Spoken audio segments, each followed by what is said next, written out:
So from one, I want to say thank you so much for sharing your story and to have the confidence to do it. So my dad has Crohn's disease, and I remember he had a bag in him for a few times. He had to get heart surgery and all of these things. And so for you to tell your story, what was it? Just like, okay, this is the moment I want to do it, and then how did you have the strength to do so?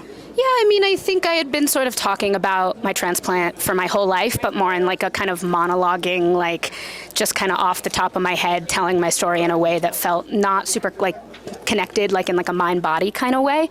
And it started with a dinner with my grandparents, and they were talking about when I was young, and I had this list of all the foods I wanted to eat one day, and that is a piece that made it into the film.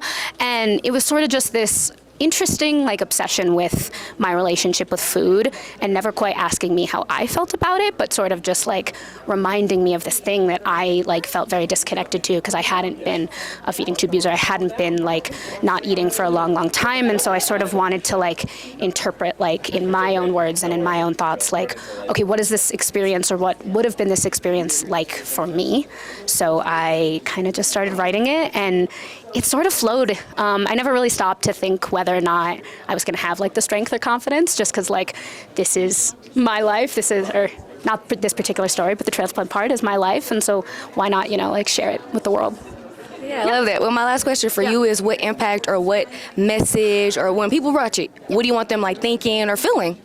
I think that chronic illness is a part of life, and it's a part of family, and I think to not treat people who are chronically ill or who have disabilities like they're a problem, or that like all energy needs to be on them all the time, because like they're just people. And I think giving them rather like the nuance and the care and the humor and the whatever else that they deserve, because like it's just life. And I think also with the film itself, like we wanted to make it funny because the situation is ridiculous. It's hilarious. People are absurd in what they say, and a lot of the dialogue is from what people have said to me, just being ridiculous in my own life. So I think giving people permission to laugh, giving people permission to be people, and also just expose people to this part of chronic illness that they don't really are aware of otherwise. Well, I appreciate you for including comedy, because that is, we tend to like, we don't know how to deal with bad situations, so, or not even bad, but just difficult. Yeah. So I appreciate you, and congratulations on making it to Sundance. Thank you so much. All right, have a good one.